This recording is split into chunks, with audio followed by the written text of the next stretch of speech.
What's up and welcome to an all new episode of Unwrapped. My name is Daria. Some of you may know me formerly as WWE superstar Sonya Deville, now turned entrepreneur, real estate-preneur, actress, and anything I want because I'm free.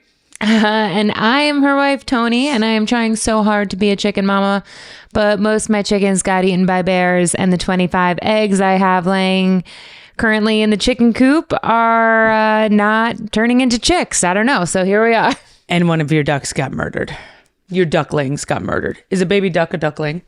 Well, is it considered a duckling if it never actually hatched out of the egg, but the ducks aggressively attacked the egg and pulled the baby duck out and then it was dead? Yeah, it had feathers. It did have feathers. Forming to be a duckling. That was really messed up. So I'm killing it. Literally. That was a good one.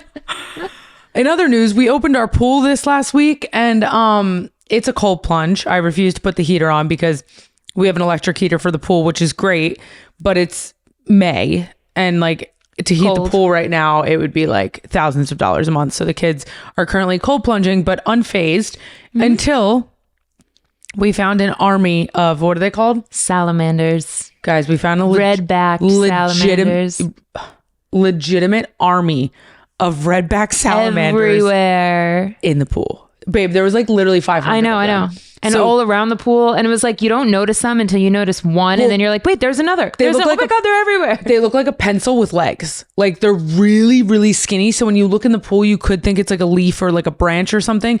And then our daughter was like, Daria, what is that? And I was like, oh, it's just like a stick. Nope, that's a swimming lizard. And then everyone thought they were tadpoles and I'm like, no. So I pull up the Google app, I take a photo of them, and then we explain this Google app to me, because you did it the other day poolside, but I wasn't with you and I didn't understand what the hell you're talking about. Oh my God, it's so cool. So if you have something like a redback salamander, you go to the app store and you download the Google app. I think so. What do you mean you think so? I don't know. Google just prompted me to like get it and then I got it. I didn't like go download it. I don't even know. And I've never like used it until actually this day was the first time I really used it. But there's a camera setting. So when you go to type something in the search bar, instead of having to like, what is this thing that looks like a newt in my pool? You just take a photo of the animal and it tells you what it is. What? Yeah. First of all, I have so many problems with this. Why wasn't this invented sooner? We've had this technology. Do you remember back in the day, what was the music app where you would turn on the microphone and it would listen to a song and it would tell you immediately what the song was? Do you remember what that? Yeah, I remember it, but I don't remember what it was called. And that was like 15 years ago. So why are we now just coming up with this Google app thing where... I don't know, but it is fantastic. I actually used it again. So guys, we have Christmas wreaths up on our front door that I have not brought in yet.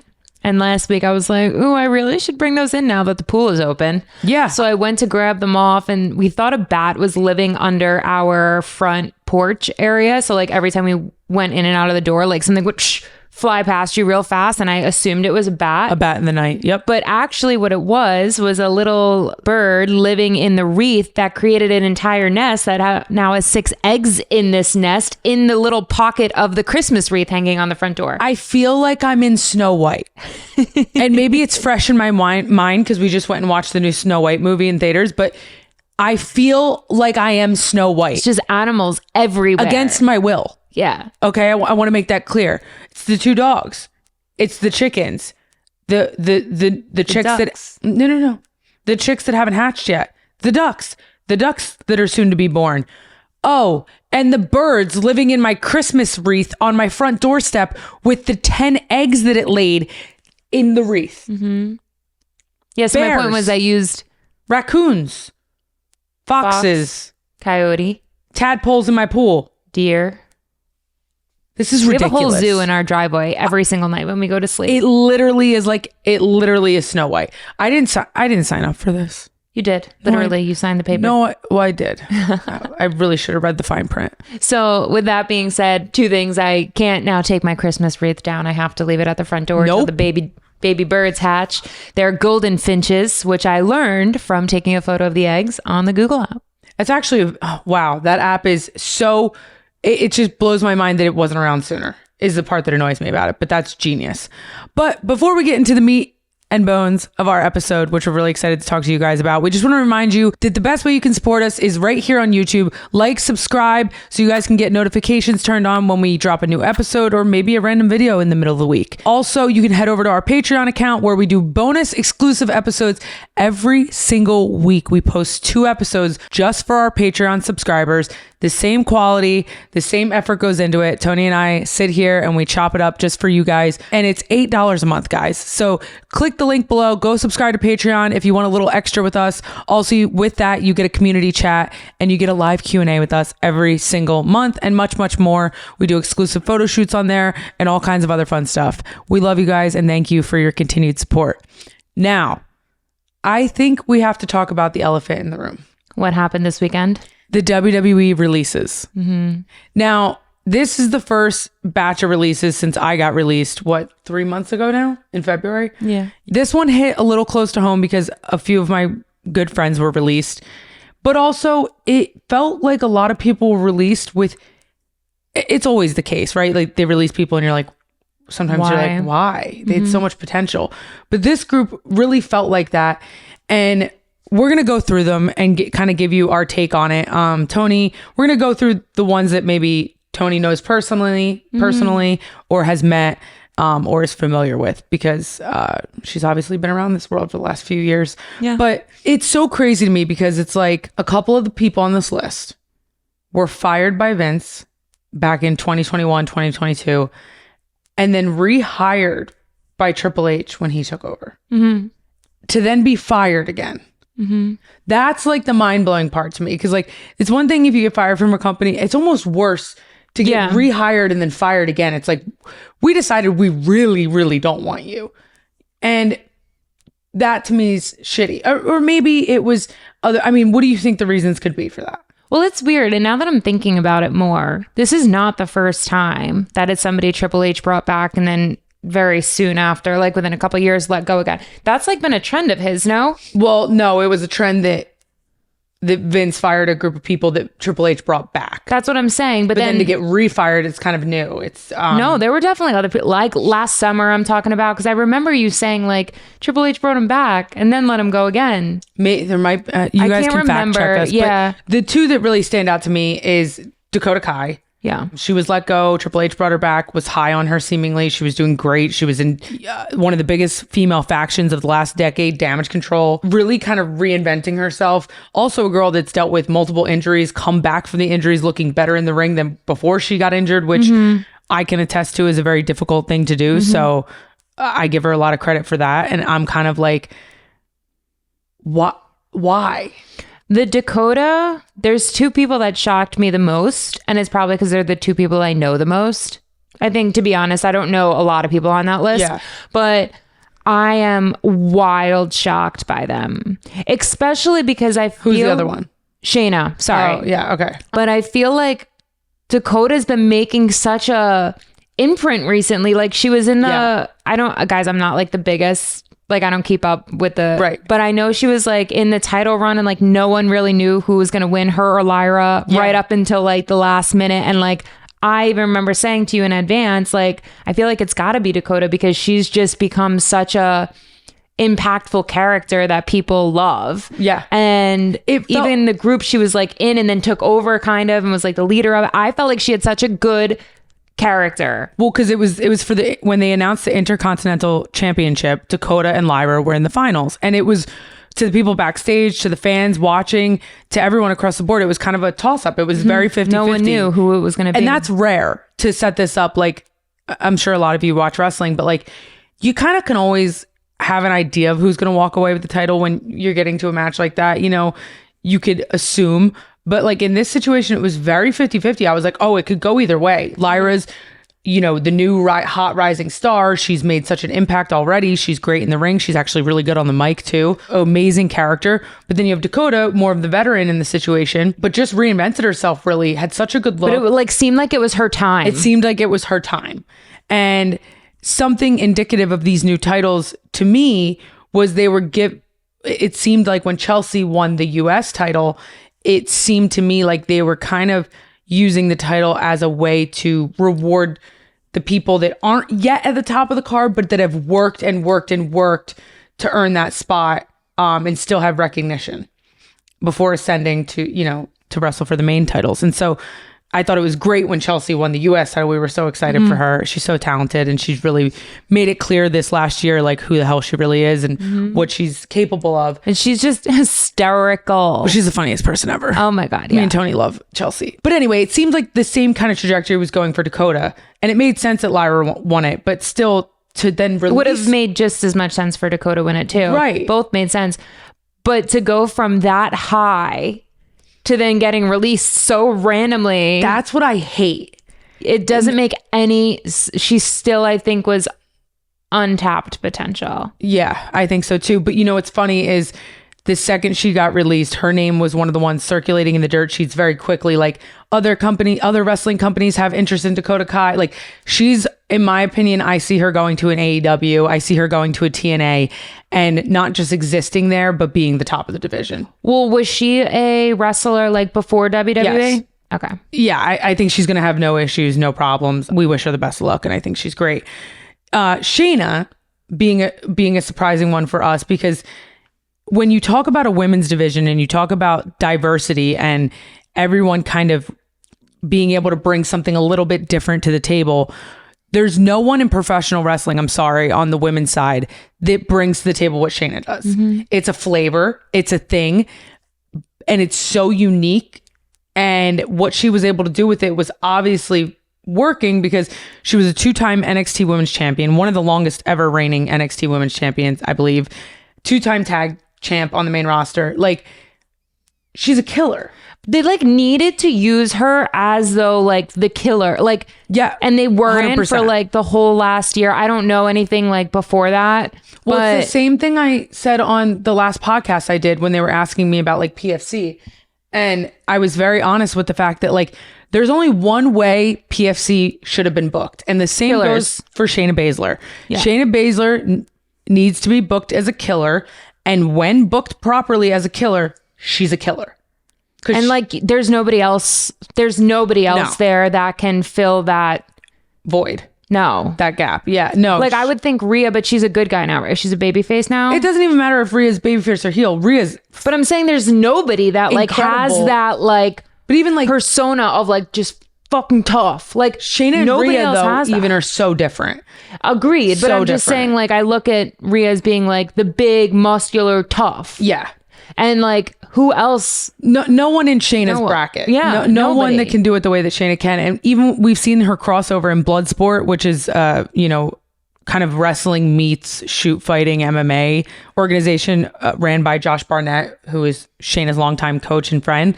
Like, when Shayna went over there to do the Bloodsport matches, they're like more real style matches. There's no ropes on the ring. It's just kind of like a elevated mat.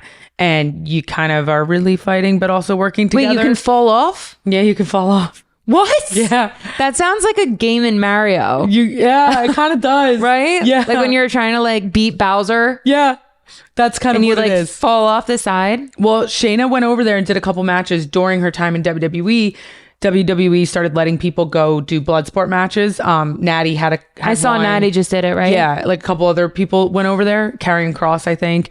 And she would go over there and have these badass shoot style matches where she's just fucking these bitches up. And like, it was just such a great glimpse at like what Shayna's capable of when given the opportunity. So saying that to say, I think my prediction is she'll end up having an amazing presence in Bloodsport, maybe some other independent promotions too. And I can even see her going to TNA and being a killer there. Like, I think the TNA women's division would benefit greatly with someone like Shayna Baszler, because I don't know their roster that well, but I have watched, and from what I see on social media, I don't think they have anybody like Shayna over there. Well, I don't think there is really many people like Shayna. Right, but like, because it's real. Even like her like manipulations that she does, like that's because like real knowledge, you know what I mean, that she's bringing to the table. You know what I just thought about though? One of her best friends and one of the original 4 horsewomen of MMA, Marina Shafir, is over at AEW with Claudio, formerly known as Cesaro. But do you think that she would want to be back on the Travel Weekly grind? I don't think she's done with that yet. I don't think she would mind. No. I think she wants, I would think, and I don't know this, but I think she's in good spirits from having talked to her, and I think she has a lot left to give. Okay. Shayna's also like a wealth of knowledge. So she can I can even see her like producing, helping out like behind the scenes. Like she's very intelligent. She's very smart. And she has like a high in-ring IQ. It's interesting. This is veering a little bit, but also relatable.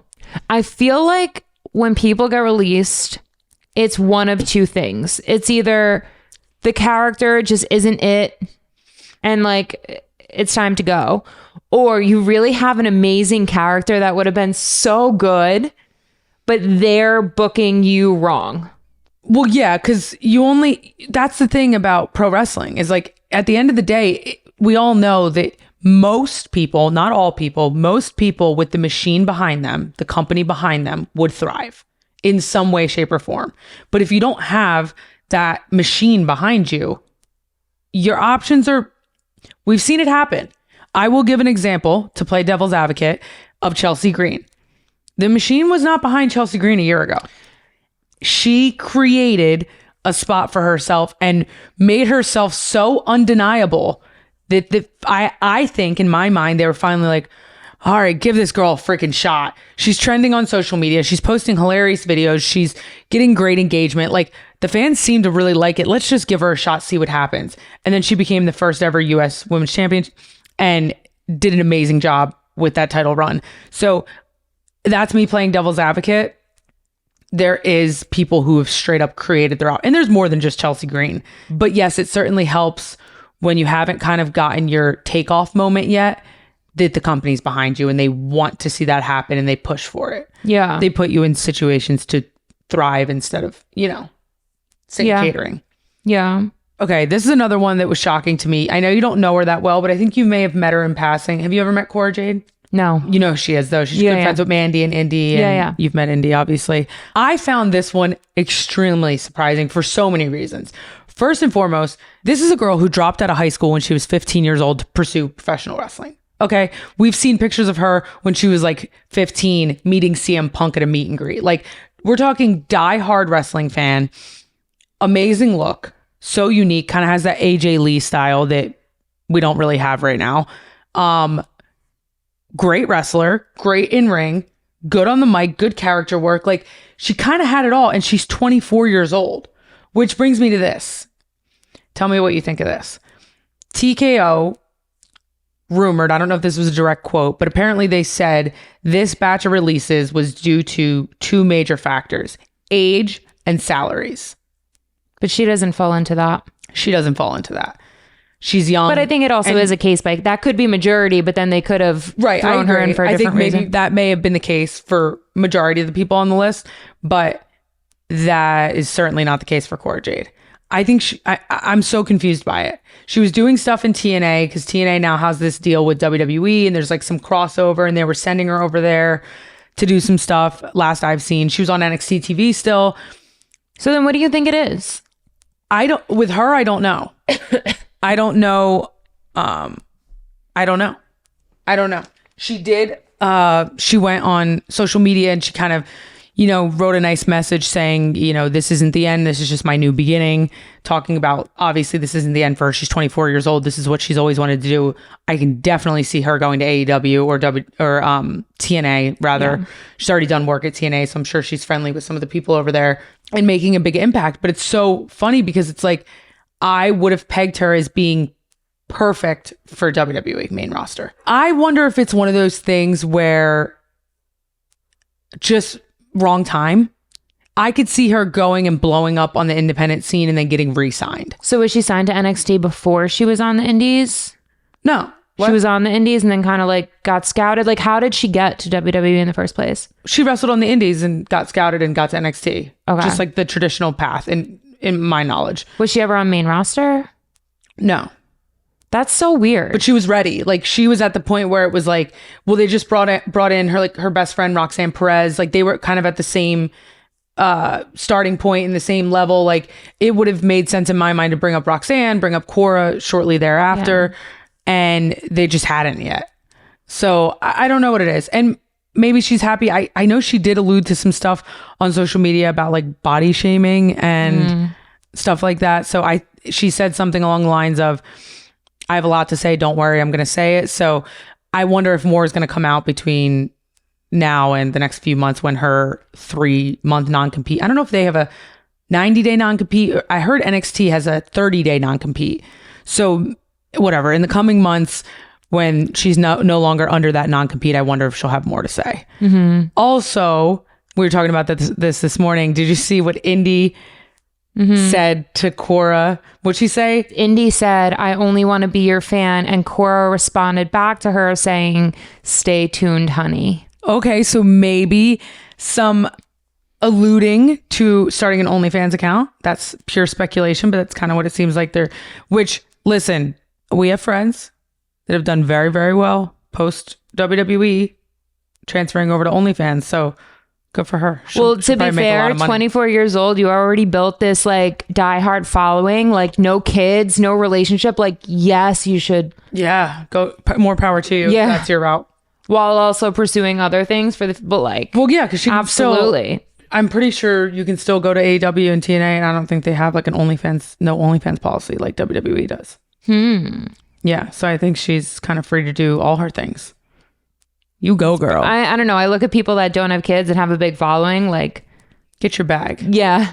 Get your bag, Cora. Yeah. Oh, Shotzi. So Shotzi's an interesting one because she kind of was in the exact same boat that I was. She tore her ACL, had a long recovery, came back. The weird thing is, though, she came back and absolutely fucking killed it. You heard me talking about it. Yeah. She formed a new group, a faction in NXT. She's another one that has such like a unique look character that I think it's surprising. I think though the whole group of you, I put like you, Shayna, Dakota, Shotzi. I feel like it's like these are like characters that have been built up over time that like to just X them and bring up new talent, like time goes into building up a good character. Well, equity. And I feel like Shotzi like was another one. Like you think of Shotzi, you think of bright green hair and like, you know what I'm saying? Yeah. So it was Tatum Paxley, Gigi, and Shotzi. They formed this group in NXT. It was a cool, like punky, gothy vibe faction that we'd never have had before to that extent.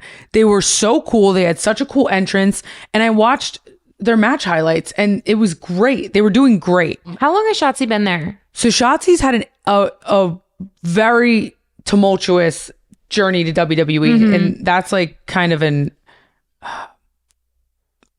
I give her all the credit in the world for having such tenacity. Talk about heart and tenacity to get where she is today. She was at my audition for Tough Enough. She was set to be an alternate for Tough Enough, which she would have then been on Tough Enough because one girl ended up quitting, so the alternate was used. It was Chelsea. So her and Chelsea were supposed to be the alternates, but she had some health issue. And so they bumped her out of being an alternate. So she went back on the independent scene. And then I don't exactly know the timeline after that, but she tried out again. Eventually she gets hired.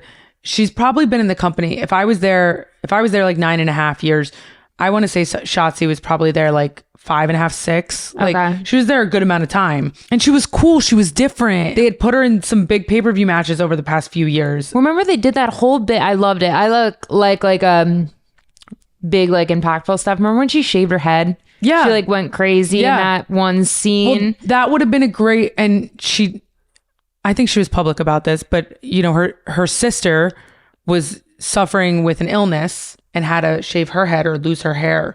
So Shotzi wanted to do that angle to be with her sister and make her sister feel, you know, to be with her sister and show her sister support.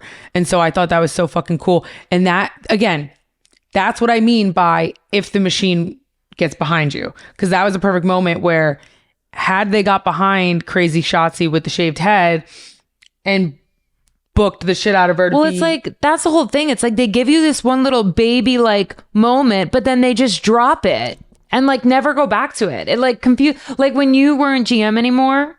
And you like lost it. And then you went out, you had one match or one something and you were like being crazy, like as if you were literally being crazy. And then they didn't do it. And then they sat you home for like 3 months or something. Like they did nothing with it. Yeah. You remember? Oh yeah, I remember. And it's just like so dumb. Like go with this stuff. Like Vince had said, well, the writers had told me that Vince had said, so I don't really know how accurate it is, but like, oh man, we really dropped the ball with that one. everyone knew it. Everyone knew it. It was like you spent 2 years building the equity in me as this devilish heel GM to then get no payoff. Yeah. It was like one little angle with Bianca and it was like dead in the water. And it was like, man, we could have done so much with that. We could have strung it along so much longer. I don't know what happened, but nonetheless, I think Cora Jade has a really bright future too. I think Shotzi has a bright future. I can see Shotzi going to any of these places. It's rare when you see a list of fired people and you're like, oh, all of them can go anywhere. Well, it's so weird. I feel like they're doing something behind the scenes. I don't know if they don't know what they're doing right now or if they're just like, we want to overhaul and we want to change.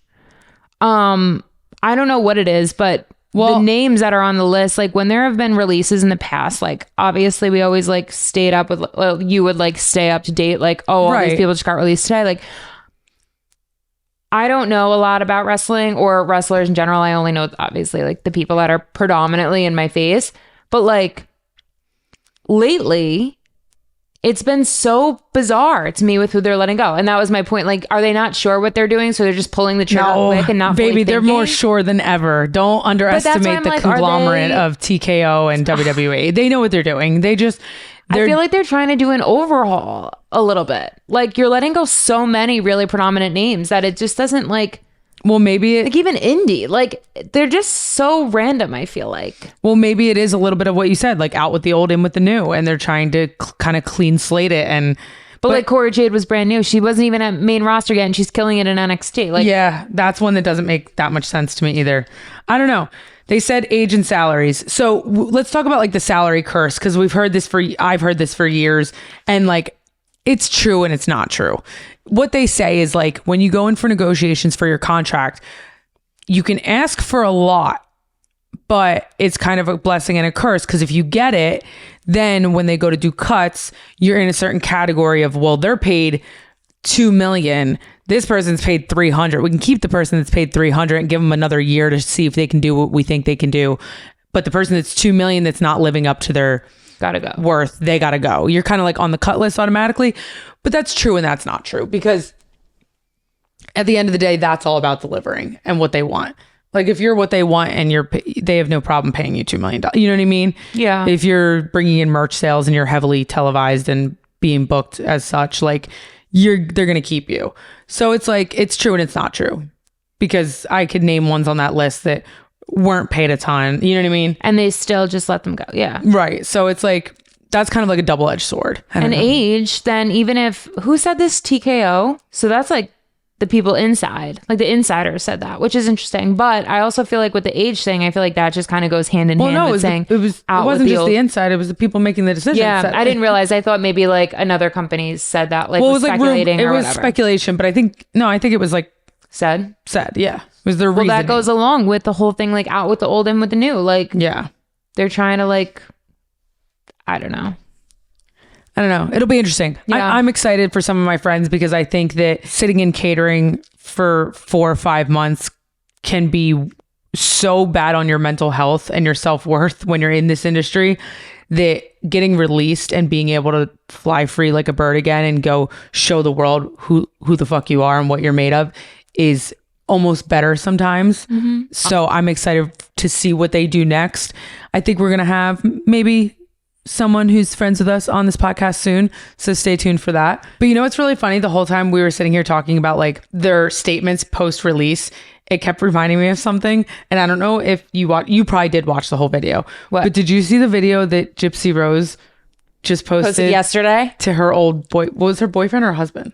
Her husband. Her ex-husband, Ryan Anderson. I don't even know if ex-husband. I think they're still technically married. Wait, what? I'm not sure if they finalized their divorce yet. Really? I'm not sure. Wait, but did you watch the video? The whole thing, of course. I didn't watch the whole thing. All right, tell me. You guys know. I'm up on my Gypsy Rose. Tell me exactly what it was about. Oh my God. All right. So if you guys don't know, what happened was Gypsy, as soon as she got out of jail, married a guy named Ryan that she met while she was still in jail. Well, Gypsy Rose, you guys know, is the woman that killed her mother because her mother was, what's the... Munchausen syndrome. She was pretending her daughter was ill and putting feeding tubes in her and torturing her and all this horrible stuff. Yeah. So finally she killed her mom, went to jail, got released from jail. So immediately got married to this guy, Ryan. But before Ryan, she was in a long-term relationship with this guy named Ken. While she was always in jail, never free. She ended up, after just like a few months, it was very short, she decided she's actually still in love with Ken. She wants to end things with Ryan, go be with Ken. Immediately gets pregnant the first night they hung out. The law where they live, I think it's Illinois,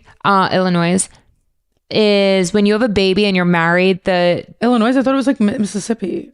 No, I think because she lives with her dad, and I believe he lives in Illinois. Oh, okay. When she got out, I'm pretty sure. And the law there is that whoever you're married to, that man's name goes on the birth certificate, even though like it was not the dad, whatever. So that was the whole thing. How do you get it off the birth? You have to like change it after the baby's born. You do like a paternity test? I guess. So all the drama, but now the drama gets better. Because they've been like kind of going at each other, right? On like social media a little bit. Ryan Anderson, the ex. Ryan will like go on. And now this is a guy that was like a nobody. Okay. And now like all of his TikToks, they're not even like good. They're not anything. But he'll go on to be like, who do you guys think is the baby daddy? Me or Ken? And puts up a poll. Yeah. Back when she was pregnant. Now she had the baby. Oh, But now he's got almost 1 million followers on TikTok. Every one of his videos. He's getting that monetization money. Oh yeah, he is. Every one of his videos, it's like 600,000 views, 1 million views, like every single one. So go he's get killing your bag. it. So he's making videos nonstop. You know what I mean? Bag, Ryan. But I guess after Gypsy had the baby, 2 weeks after, and she is publicly saying this, she was like texting him and calling him and trying to like, she says that Ken is her love in the video, but Ryan is her comfort. So I guess Ken was being distant after she had the baby. Her emotions were going crazy and she starts reaching out to Ryan. And then wait, can we rewind and talk about when she was with Ryan, she was reaching out to Ken. Yeah. So it just, I mean, listen, someone going through what she went through, how could she not have a little bit of... And you're like, so like immaturity wise, like she's got to have... She even seems way more mature now than she did a year ago when she first got released. I mean, like it's like a different person. She went from being controlled by her mother, told to act like a 5-year-old for 15, 20 years, directly to jail. So she's never even lived in the real world, but she's actually very smart. She's very well spoken. She's getting it like quick. Yeah, for sure. She like said some words in her video to Ryan that she publicly posted on TikTok that I didn't even know what that word was. No, she's very intelligent. Yeah. But anyway, go ahead. But anyway, she comes out with this video. I guess she was texting with Ryan after she had the baby, and then finally was like, actually, we have to stop this because I'm in a committed relationship with Ken and I have a baby with him and we have to stop. And he got mad. He made some TikToks, I guess, like showing proof, like she was texting me, and then he puts saying this. Yeah, at 2 a.m. like, and then I don't know what it was because it's been removed, but like she, I guess, put out some public not nice information about him. And then she went on this 10-minute long rant yesterday, it posted. She literally starts going, Ryan, this message is for you. Anybody on TikTok that's watching this, if your name's not Ryan, keep going or stay and listen because I know you all do. And then a 10-minute long apology, kind of love letter, very weird. And yeah, to him. And now everyone's like harassing his page, waiting for him to come out with a rebuttal video to that. I mean, a little bit of public manipulation, don't you think? I mean, obviously, that's what this is. You why didn't you text him the video, Gypsy? But I guess an eye for an eye, tit for tat is what they're playing now because he put out the stuff about her and now she's coming back with her rebuttal. But it kind of sounded like a love letter to him. It was kind of like... You were literally like, is that a love letter? As I was like watching it. I know, I was just listening to the beginning. Yeah. It's like, you know, when there's a train wreck and you have to watch. It's like a car crash. Yeah, like you're not supposed to watch, but everyone rubbernecks, and that's why there's traffic. Yes. It's hard not to watch. It's a very interesting situation. Also I have like a lot of empathy with the whole situation, like because I always remember, because we watched the original series about the Gypsy Rose story and the documentary that came out. Like, we watched it all. I'm still up to date on I love this stuff. My point is, though, it's like, when you know her whole story and what she's been through, it's kind of like I empathize a lot with it. So I see the behavior and I'm like, She is just like a lost little puppy, and she got out of jail and immediately was like in the public eye, making documentaries, like multiple. She just has a season 2 that's out right now. Like going on all the podcasts, going on all the news stations. Like she's public. I don't know if this is true, but I just saw a thing on TikTok that she bought like a multi-million-dollar house in Palm Beach. Like the $30 million mansion. It was like 13 million. Yeah. I remember it being insanity. But is it true? I have no idea. Because last we saw, she was just living in her little like. Well, because she was on parole and she had to live with her dad. So she wasn't allowed to leave the state. Well, I mean, I need to literally Google this right now. You think she's got bucks like that from all this stuff? Probably, right? Did Gypsy Rose buy a mansion in Florida? Guys, sometimes I feel like so. What do you feel? It's your sentence. Oh, I feel like every time I ask Google something, I like stutter and like I don't know how to talk to it the right way. That's why that Google app is great where you can just upload pictures. Yeah, but I can't upload a photo of what you're trying to ask. Yeah. Did you find it? I don't know. I can't find it. I don't know if that's really true. Oh, they're saying no. 11 hours ago, Gypsy Rose's 19 million. Okay, so maybe she did buy a mansion, maybe she didn't. I don't know. But I'm fascinated by it. Should we get to the exciting part of our episode? That's what I was thinking. Okay, guys. So for those of you that know, we have a Patreon account for Unwrapped that is for all the bonus, all the exclusive content and episodes. And we want to reward you Patreon subscribers because we love you guys and we really appreciate your support. So as you guys know, we are giving away my WrestleMania gear. Yes, the black and gold gear that I wore with Chelsea when we had that tag team match at WrestleMania Los Angeles, Hollywood.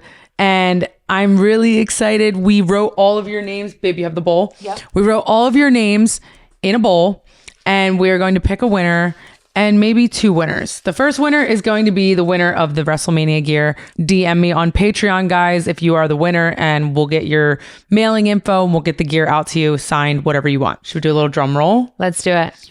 All right. Insert drum roll, Jason. All right, baby. Let's go. Can we pick it? Yeah, why not? All right. I'm scared. Matt Innocenti. Matt Innocenti, you're the winner of my WrestleMania gear. Yay! Make sure you message us on Patreon. All right, winner number 2. What do they get? We're going to do a second winner. You guys are going to get a signed ring-worn merch shirt of mine. It could be an old Absolution shirt. It could be a Pride Fighter. It could be Big Deville Energy shirt. One of my merch shirts that I've worn in the ring, autographed by moi, because we kind of felt guilty there only being one winner because I feel like, I don't know, I just feel bad and I want to do more giveaways like this and I want you guys to feel loved and seen and appreciated. So we're going to do 2 this month and we're going to do more upcoming. Is the shirt washed or unwashed? That's creepy. I don't even know. They want to know. There might be some unwashed in there. Renee Manning is the second winner. This is really funny. I know who this is. She was at my last signing and she's been a #1 fan for so long. And yeah, good. I'm happy you won, Renee. Matt, I don't know you, but I'm happy you won too. But okay, those are the winners of the giveaway contest. We love you guys. Make sure you head over to the Patreon. You message me, give me your mailing info. We will ship that out to you. Mm-hmm. We're super excited about that. But before we wrap this episode, we have to end it like we always do with a little sour challenge. This week, it's going to be via my wife. I'm doing the sour candy? Yeah, I'm not. Oh, hold on. So. No sour candy in my mouth today. Oh, yeah. Do you have the questions? I do. Because I was planning to do this to my wife. Nope. But she's switching it around on me. I just don't feel like having sour candy in my mouth. Let's see if you can understand my notes. All right. We're doing blue balls because we don't have any of the sour gummies left, which is very unfortunate for me. Because they are so sour. Are you ready? 3, 2, 1. Okay, you're out on a date night and your partner casually says, want to hit a strip club after dinner. Mm-mm. Sour?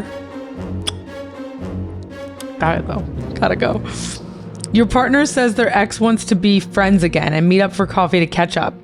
Alone. Totally innocent, allegedly. Never. Not happening.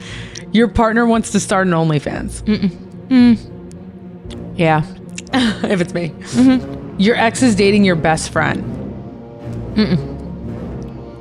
Not friends anymore. Bye. Mm-hmm. Going on naked and afraid. Mm-hmm. You made this list. This is terrible.